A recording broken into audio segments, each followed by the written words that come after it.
अस्सलाम वालेकुम, यासीन आपके साथ हाजिर है इस मॉर्निंग ब्रीफिंग में। आज इस हफ्ते का सेकंड वर्किंग डे है, ट्यूसडे है और डेट है और 4 अगस्त। अब ये अगस्त का महीना स्टार्ट हो चुका है और थर्ड क्वार्टर का सेकंड मंथ स्टार्ट हो चुका है। पहला क्वार्टर होता है जनवरी फरवरी मार्च, सेकंड होता है अप्रैल मई जून, अब जुलाई अगस्त सितंबर, ये तीसरा क्वार्टर हमारा इस साल का शुरू हो चुका है। और पिछले 6 महीने से हम यही देख रहे हैं कि जनाब कोरोना वायरस पेंडेमिक की वजह से पूरी दुनिया एक अताप का शिकार रही है और हमारे पास जो डिफरेंट जो रिपोर्ट्स आना अब शुरू हुई हैं, हमारे जहनों में ये था कि जनाब वो पहला और दूसरा क्वार्टर कोरोना वायरस की वजह से बहुत बदहाली का शिकार होगा। जनाब थर्ड क्वार्टर में जो अर्निंग रिपोर्ट्स आएंगी वो बड़ी जबरदस्त यानी नेगेटिव साइड पर आएंगी, लेकिन ऐसा कुछ भी नहीं हो रहा है। और हम ये देख रहे हैं कि अमेरिका की जो स्टॉक मार्केट है, खास तौर पे हम उसको बैरोमीटर बनाते हैं पूरी इकोनॉमिक एक्टिविटीज के हवाले से, और हम यही देख रहे हैं कि अमेरिका की खास तौर पे जो नेस्डैक है, जो कि अमेरिका की 100 बड़ी ब्लू चिप्स कंपनी का एक इंडेक्स होता है, वो दिन दुगनी रात चौगनी तरीके से हाई पे हाई बनाता चला जा रहा है और मार्केटें डाउन साइड पर नहीं हो रही हैं। कल रात को अमेरिका की मार्केटों में यानी न्यूयॉर्क स्टॉक एक्सचेंज में इसने तारीख की नई बाब रकम कर दी है और 11,073 का हाई कर दिया, यानी 11,073 का हाई कर दिया।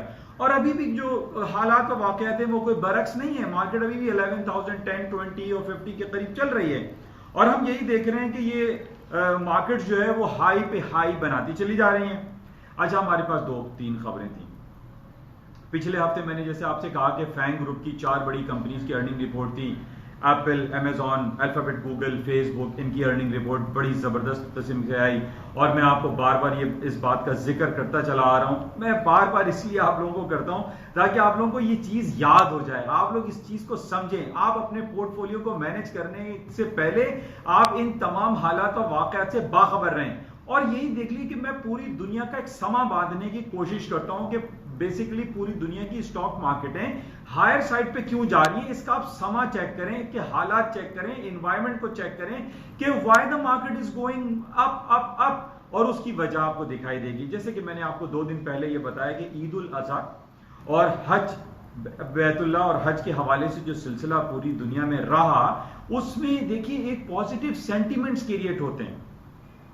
पूरी दुनिया में जहां भी इस्लामिक वर्ल्ड है या जहां पर मुसलमान रहते हैं, चाहे वो अमेरिका हो, कनाडा हो, अफ्रीका हो या एशियन कंट्रीज हो, वहां पर देखिए जब भी कहीं भी कोई किसी मुल्क में कोई फेस्टिवल होता है ना, उस फेस्टिवल का पॉजिटिव इफेक्ट स्टॉक मार्केट में पड़ता है। हमने ये बारहा देखा है, जब भी लूनर ईयर हॉलीडेज आती है, एक महीने के लिए चाइनीज मार्केटें बंद हो जाती हैं, यानी थाईलैंड, इंडोनेशिया, मलेशिया, ये सारी मार्केटें बंद होती है, सिंगापुर बंद होता है। और जब मार्केटें खुलती हैं या ड्यूरिंग जब इलेक्ट्रॉनिक मार्केट जब होती है, हमने ये देखा कि वो पॉजिटिव एक्टिविटीज हो रही होती है, मार्केटें हायर साइड पे होती हैं क्योंकि सेंटिमेंट्स पॉजिटिव होते हैं। और नॉर्मली मैंने आपसे ये कहा है कि जैसे ईद उल फितर के मौके पे आपने पाकिस्तान गवर्नमेंट के बारे में भी सुना होगा कि जनाब वो जेलें खोल दी जाती हैं, जेल में जो जिनकी कैद 10-10 साल की होती हैं उनको रिड्यूस कर दिया जाता है, उनको 2-2, 3-3 साल का उनको अच्छी परफॉर्मेंस पे उनको माफ कर दिया जाता है। ईद उल फितर जो है वो इसी का हमें दर्स देता है कि आपस में गिले शिकवे खत्म कर लें, तमाम मामलात को अपने सहल अंदाज में हल कर लें। अब ये ईद उल अजहा का मौका था, ये कुर्बानी के दिन थे, इसमें भी यही सबक हमें, यही दर्स हमें मिलता है कि पूरी दुनिया में देखिए हालात बिल्कुल पॉजिटिव रहे। और इसका इफेक्ट क्या है कि पूरी दुनिया की और खासतौर पे अमेरिका की जो नेस्डैक मार्केट है वो हाई पे हाई बनाती चली गई। और आज भी हम ये देख रहे हैं कि मामला तकरीबन वैसे ही हायर साइड पे चल रहे हैं। अच्छा, एक इंपॉर्टेंट न्यूज जो कि पिछले 1 हफ्ते से हमारे पास चल रही है कि जनाब अमेरिका का एक नया स्टिमुलस पैकेज अनाउंस होना है, यानी 31 जुलाई को जो अमेरिका ने $3.5 ट्रिलियन के इकोनॉमिक स्टिमुलस पैकेज या मुआशी पैकेज या मुआशी सहूलतें फराहम की थी, वो एक्सपायर हो गई, उसकी डेट खत्म हो गई है 31 जुलाई को। अब अमेरिका की कांग्रेस ने अभी तक उसका फैसला नहीं किया है, वो पेंडिंग में है। 1.1 या $1.5 ट्रिलियन के इकोनॉमिक पैकेज का अनाउंसमेंट चल रहा है और होने वाला है, और ये अभी थोड़ा इल्तेवा का शिकार है, पेंडिंग में है। कांग्रेस में यानी हाउस ऑफ रिप्रेजेंटेटिव और सेनेट में कुछ बातें कुछ पॉइंट्स पे ठनी हुई है कि जनाब इतना नहीं तो इतना करना है। तो बहरहाल ये बहुत ज्यादा कवी इम्कानात हैं कि ये स्टिमुलस पैकेज जल्द अज जल्द आज या कल या परसों तक ये पास हो जाएगा। इसके पास होने पे देखिए स्टॉक मार्केटों में एक दोबारा पोटेंशियलिटी का इंजेक्शन लगेगा। तो बहरहाल इस बात को समझने की जरूरत है, इसको हम क्लोजली वॉच में रखेंगे। इसके अलावा जो इंपॉर्टेंट जो न्यूज है वो कल से चल रही है, यानी पूरी दुनिया की बड़ी बड़ी इकोनॉमीज के जो बैरोमीटर्स होते हैं, that is known as the manufacturing index. Manufacturing index जो है देखिए बड़ा इंपॉर्टेंट, इसको समझने की जरूरत है। अगर वो 50 से नीचे आता है तो इट शोज, इस रिफ्लेक्ट करता है कि वो इकोनॉमी, वो पर्टिकुलर इकोनॉमी कॉन्ट्रैक्शन पीरियड में घट रही है, नीचे की तरफ आ रही है। जबकि जब वो 50 से प्लस आता है तो इसमें ये इंडिकेशंस हमारे पास आती हैं कि इकोनॉमी एक्सपेंशन मोड में, इकोनॉमी ग्रो कर रही है, इकोनॉमी में बहुत पोटेंशियल मौजूद है। और कल से मेरे पास जो रिपोर्ट्स आ रही हैं जिसमें अमेरिका, यूएसए है, बर्तानिया है, जर्मनी है, फ्रांस है, थाईलैंड है, पता नहीं कौन कौन सी इकोनॉमीज है जिनके खासतौर पर टर्की का जो मैन्युफैक्चरिंग इंडेक्स की जो रिपोर्ट्स आ रही हैं, टू गुड, बेहतरीन आ रही हैं। 51, 52, 53, 55, 56, 51, 52, यानी मोर देन 50। मोर देन 50 का मतलब यह है कि पूरी दुनिया एक्सपेंशन मोड में है, दुनिया के हालात अच्छे हैं, कहीं कोई नेगेटिविटी का पहलू नहीं पाया जा रहा है, जिसका पॉजिटिव इफेक्ट हमारे पास किस पे पड़ रहा है? स्टॉक मार्केट पे। एसएनपी ले लीजिए, डाउ जोन्स ले लीजिए, नेस्डैक ले लीजिए। ये तो चाहे मैं यूएस की बात कर रहा हूं, आप पाकिस्तानी स्टॉक की बात देख लीजिए। पाकिस्तान का जो इंडेक्स है वो तकरीबन 40,000 पे आने वाला है, यानी 39,000 और 40,000 पे चल रहा है। तो ये देखिए समा जो बंधा हुआ है वो एक पॉजिटिव है, हालात पॉजिटिव हैं, हालात अच्छे हैं। इसमें कहीं ऐसा नहीं हो रहा है कि दुनिया के जो दो बड़े बड़े ममालिक हैं, या अमेरिका है या चाइना है, चाइना ने पिछले दिनों एक दूसरे मुल्कों में अपने कौंसिल खाने बंद किए, तो इसमें ये नहीं हो गई जनाब अमेरिका ने उसके ऊपर बॉम्ब मार दिया या चाइना ने अमेरिका के ऊपर बॉम्ब मार दिया, ऐसा नहीं है। ये इख्तिलाफात छोटी मोटी चपतलिशें होती रहती हैं। और यही हुआ कि चाइना और अमेरिका में आप देख लीजिए जो हालात हैं वो पॉजिटिविटी की तरफ जा रहे हैं। इसकी मुंह बोलती सबूत क्या है? टिकटॉक एक ऐसा सॉफ्टवेयर बन चुका है जो कि जिसपे पूरी दुनिया अब मरकूज दिखाई देती है। यानी शॉर्ट एक कॉमेडी क्लिप कह लीजिए या कोई इंफॉर्मेशन क्लिप देख लीजिए। चाइना की कंपनी है बाइटडेंस, आई रिपीट बाइटडेंस, जिसने ये सॉफ्टवेयर तख्लीक किया था। टिकटॉक जो कि 5-6 साल पुराना सॉफ्टवेयर है, इसको अमेरिका की सबसे बड़ी कंपनी माइक्रोसॉफ्ट खरीदने के लिए जा रही है। अब मैं आपको यही बताने की कोशिश कर रहा हूं, देखिए समा बांधिए, हालात को चेक कीजिए। अगर अमेरिका और चाइना में इतनी ही ज्यादा तलखियां हैं, इतनी ज्यादा बुराइयां हैं एक दूसरे के साथ, तो why Microsoft is going to purchase TikTok? ये पॉजिटिव बात है। कल ट्रंप की कमेंट आ गए, I don't feel any negative for to, I have no objection. यानी ट्रंप साहब कह रहे हैं कि मुझे कोई ऑब्जेक्शन नहीं है, माइक्रोसॉफ्ट अगर टिकटॉक चाइनीज सॉफ्टवेयर खरीद रहा है खरीद ले, कोई मसला नहीं है। तो ये देखिए पॉजिटिविटी आती है। यहां पर हमें देखना चाहिए, समझ चेक करना चाहिए कि हालात पॉजिटिव की तरफ हैं। मैन्युफैक्चरिंग इंडेक्स बढ़ता जा रहा है, home sales, housing sector, existing home sales, सबकी रिपोर्टें अच्छी आ रही हैं। अमेरिका की अभी जुमे को जो रिपोर्ट आनी है, जॉबलेस और पेरोल की रिपोर्टें आनी है, वो भी हमें चेक करना पड़ेगा। अगर उनमें हम ये देखेंगे कि बेरोजगारी में इजाफा हो रहा है तो वो नेगेटिव है, लेकिन हो सकता है कि पिछले महीने से बेहतर हालात हो। तो बहरहाल ये हमारे पास जो रिपोर्ट्स आ रही है वो बेहतरीन है। अच्छा, इसके साथ ही हम कुछ गोल्ड की बात कर लेते हैं। अच्छा, इससे पहले मैं आपको बता दूं कि अर्निंग सीजन अभी खत्म नहीं हुआ है। आज अमेरिका की एक बड़ी कंपनी है या यूरोप की है, बीपी, ब्रिटिश पेट्रोलियम है, बर्तानिया की गालिबा है, जो कि रजिस्टर्ड है नेस्डैक में, बहुत सारी एसएनपी में, नेस्डैक में ये रजिस्टर्ड होती हैं। ब्रिटिश पेट्रोलियम, देखिए पिछले हफ्ते अमेरिका की दो बड़ी कंपनीज की रिपोर्ट आई थी, एक एक्सॉन मोबिल और एक शेवरॉन। अमेरिका की जायंट तेल कंपनी है, एनर्जी कंपनी है। मैंने आपको इसका मवाजना करके बताया था कि शेवरॉन और एक्सॉन मोबिल की जो मार्केट कैपिटलाइजेशन है वो महज $150 बिलियन है। 150 बिलियन डॉलर एक्सॉन की है, 150 बिलियन 140 बिलियन जो है वो शेवरॉन की है। आज जो रिपोर्ट आ रही है ब्रिटिश पेट्रोलियम की, इसकी जो मार्केट कैपिटलाइजेशन है वो महज $60 बिलियन। देखिए ये छोटी छोटी कंपनीज हैं।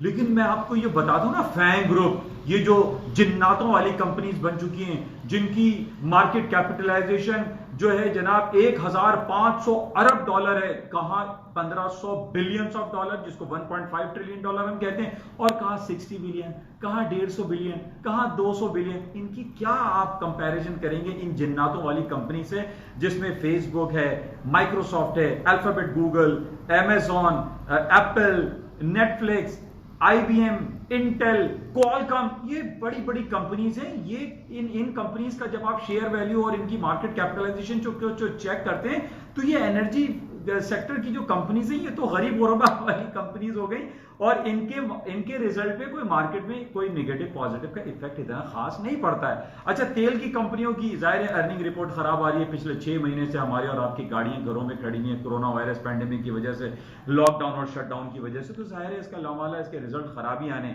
रिजल्ट अच्छा किसका आएगा? नेस्डैक वालों का, जिसमें 65% कंप्यूटर से रिलेटेड कंपनीज हैं, टेलीकम्युनिकेशन है, और 35% कौन है? Pharmaceutical companies. और आप देख लिए रोजाना जो है लाइफ हाई बना रहा है नेस्डैक। तो बहरहाल कुछ अर्निंग है, बीपी है, बायर्स है, और ह्यूगो बॉस की अर्निंग रिपोर्ट है, लेकिन इस पे कोई मार्केट में तक कोई खास फर्क नहीं पड़ेगा। बात कर लेते हैं गोल्ड की। गोल्ड ऊपर जा रहा है, मेरे पास कॉलें आ रही, लोग पूछ रहे हैं यासिन भाई गोल्ड $2000 क्यों नहीं जा रहा है स्पॉट में? मैं कहा धीरे रखें, आहिस्ता आहिस्ता चलेगा, सारा सामान एक ही दिन में तो $2000 और $2100 नहीं हो जाएगा। It will take time, but the market trend जो है वो ऊपर की तरफ है। अच्छा, गोल्ड की मार्केट अब ऊपर क्यों जाएगी? मैं काफी दिनों से आपसे यही कहता आ रहा हूं, पूरी दुनिया की जो इंटरेस्ट रेट के हवाले से जो बातें हैं वो नेगेटिव की तरफ जा रहे हैं। आज अर्ली मॉर्निंग ऑस्ट्रेलिया ने अपना interest rate 25 basis point unchanged रखा है, यानी 0.25 अनचेंज है। और इसी तरीके से ऑस्ट्रेलिया को जो रिटेल सेल्स है, देखिए रिटेल सेल्स की कितनी इंपॉर्टेंट होती है, इसकी इंपॉर्टेंस होती है। रिटेल सेल्स बेहतरीन आ गया, 2.4 फोरकास्ट थी, 2.7% आया है, यानी फोरकास्ट से बेहतर आया है। तो ये सारी रिपोर्टों को मलूज़े खातिर रखते हुए आप इसको चेक करें। चाइना का रिटेल सेल्स अच्छा आ रहा है, चाइना का मैन्युफैक्चरिंग इंडेक्स अच्छा आ रहा है, टर्की का बेहद रहना है, तो सारी ओवरऑल खबरें अच्छी हैं। गोल्ड की मैं आपको बात कर रहा था, देखिए गोल्ड की मार्केट जो है ना, इसके अंदर ऊपर जाने का पोटेंशियल मौजूद है। आज की खबर आप अखबार उठा के देखिए, 28 लोग कत्ल कर दिए गए हैं। आज कल की खबर है अफगानिस्तान में 4 लोग, सीरिया बॉर्डर, सीरिया और इसराइल और ये आपस में जो खलफशार चल रही है, यहां पे हालात संगीन है।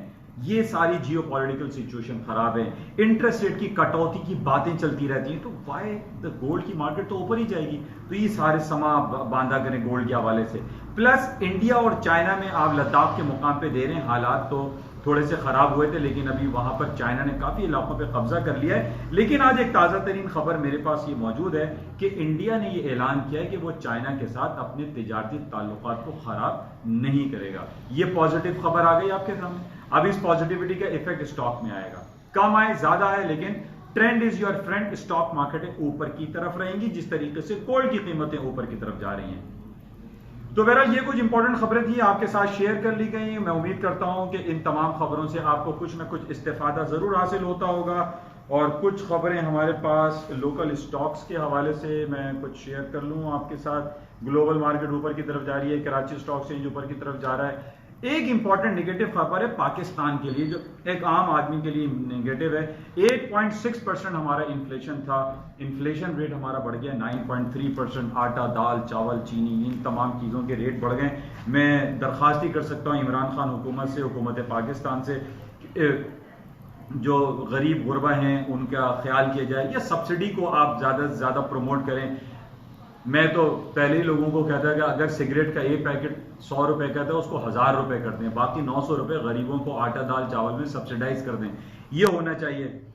बाज लोग चोरी छुपे पीते हैं। अब आप सबको पता है कि अगर वाइन अगर आपको पीनी है, गवर्नमेंट ऑफ पाकिस्तान ने बैन लगाया कि नहीं पी सकते, खुलेआम मिल रही होती है।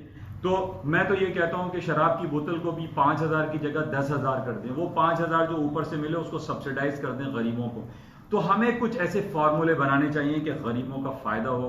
बहुत ज़्यादा तंगदस्ती में, ख़ास तौर पे इस कोरोना वायरस पैंडेमिक की वजह से बहुत सारे जो एक गुर्बत की लकीर के नीचे लोग आ गए, उसका हमें केयर करना चाहिए।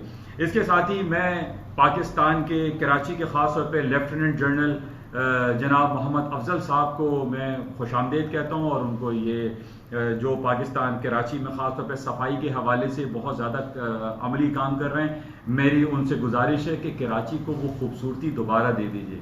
कराची की जो शाराएं खूबसूरती दिखाती थी, कचरा उठा हुआ होता था, नाले गटर गंदगी साफ रहते थे, आज हमें इसकी ज़रूरत है। मेरी ये लेफ्टिनेंट जनरल मोहम्मद अफजल साहब से गुजारिश है कि प्लीज़ कराची की जो खूबसूरती थी, सफाई थी, उसको वापस लौटा दें। Thank you. खुदा हाफिज़।